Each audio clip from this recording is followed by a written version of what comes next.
लोकांचं नाव देखील तुम्ही घेतलं होतं. कसा त्रास झाला? हे 2 लोक कोण? हे त्रास झाला, अरे दुःख आल्यानंतर व्यक्त होतच, मग काय व्हायचं असेल ते होईल. माझ्याच ट्रस्टीचे आहेत, हे मीच घेतलेले आहेत. ते म्हणजे बळीराम बबनराव गवते आणि सी.ए. जाधव. हे सी.ए. जाधवचा तर कोणा गावाचा संबंध नाही गडाशी. हे लिखाण करतात, काय ऑडिट करतात म्हणून त्यांना घेतलं. अजून 5 वर्षाचं ऑडिट नाही त्यांनी केलं. नुसतं होकार देऊन सबमिट झालं, अमकं झालं, आम्हाला घोळीत चाललं. आणि आम्ही म्हणलं बा 4-2 जमिनीची विक्री आहे, तुम्ही शासनाकडं परवानगी आणा.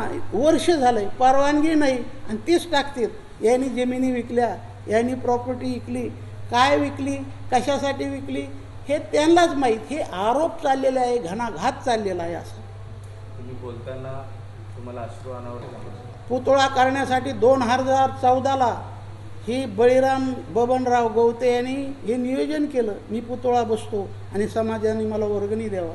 धस साहेबनी माझ्या हातात 5 लाख दिले. 2015ला मी त्यांच्या हातात दिले. असे किती पैसा गोळा केला हे मला सांगता येणार नाही. आणि पैसा गोळा करून खर्चतात.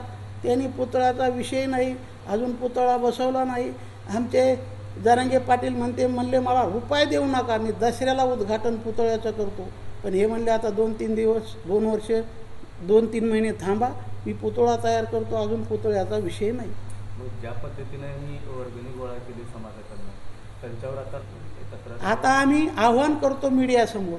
आता कारवाई नामकेन तमकेत आता आम्ही करू शकत नाहीत. आम्ही 100 पोराची संघटना झाल्यावर काय विषय असतील ते मांडू, एकत्रित बसू आणि ती विषय ते 100 मुलं कारणी लावते कोणाची कारवाई.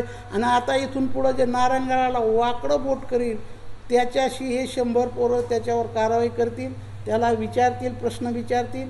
इथून पुढचा कारभार ते 100 मुलं करतील. मग आता नारायणगडाला आशीर्वाद दिला की जो या नारायणगडाची सेवा करेल त्याचे मनोरथ पूर्ण होतील. म्हणून महिन्याला गर्दी या नारायणगडावर आहे. म्हणून या नारायणगडाच्या या वर्तमान कालामध्ये थोडा विस्कळीतपणा झालेला आहे, विक्षेप झालेला आहे. या नारायणगडाची बदनामी चाललेली आहे, या गादीचा अवमान होत आहे. हे कोणी भक्त करत नाहीत. भक्त जरी बोलले तरी मी ते मान्य करील. भक्ताने मला 2 शिव्या दिल्या, हाणलं तरी मी असा वरसुद्धा पाहणार नाही. परंतु आम्हीच ट्रस्टी जे नियमवलेले आहेत, हे ट्रस्टी नियमवताना अनेक लोकांचा प्रतिबंध होता. हजारो लोक मला प्रतिबंध करत होते. परंतु मला सहकार्य म्हणून हे ट्रस्टी नेमले. याने माझ्यावर असा आरोप चालवलेला आहे, घणाघात चालवलेला आहे. जे माझ्याशी एकरूप होण्यासाठी ठेवले तेच उतले नाही, पुढचं नाही म्हणत मी काय केलं ती. इतके माझ्यावर आरोप आहेत की ते आरोपाला कारण आहे 25 कोटी निधी हा मेटे साहेबने आणला. जरांगे पाटलांनी त्याचा संपर्क करून पैसे वर्ग केले. परंतु हे म्हणतात आम्हीच हा निधी आणलेला आहे, हे आम्हालाच कामं द्यायला पाहिजे होते, पण कोणातरी गुत्तेदाराला दिले आणि म्हणून हे आपटापटू घ्यायला लागले. त्याने 2 रुपये गडाला देऊ म्हटले म्हणून दिले. तुम्ही द्या, तुम्हाला काम देऊ, हे घरातला विषय होता. परंतु घरात न बोलता यांनी मीडियावर पत्रकार काय असतील ते आरोप केले. नाही आमचे आरोप कोर्टात केले की यांना विचारा, कोर्टाने विचारावा की काय केलं, कुठं काय केलं. ही संपत्ती यांनी काही जमीन विकल्या. मग तुमच्याच सहाय्यात विकल्या तर विकल्या, तुम्हीच पैसे नेले. मी त्याच्यासाठी काय केलं, किती विकास झाला. नारायणगडावर विकास, पंढरपूरला विकास, आता पैठणला विकास, आळंदीला विकास आणि मुलासाठी 2 मजली शाळा, गाळे, काकडहिरा आणि तळेगावच्या मध्यंतरी एवढा विकास झालेला आहे गडाचा. हे सर्व भक्ताचं सहकार्य आहे.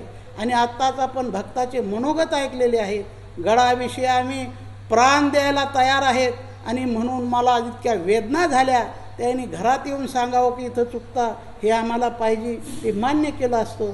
परंतु मीडियावर, पेपरला ही गडाची बदनामी झाली. लोक म्हणतात गप कवर बसा, ही गडाची बदनामी आम्हाला सहन होत नाही. म्हणून आजच्या दिवशी आम्ही सर्व भक्तगण एकत्रित केले आणि त्यांच्या भावना व्यक्त केलेल्या आहेत. काय भक्ताच्या भावना आज ऐकलेल्या आहेत.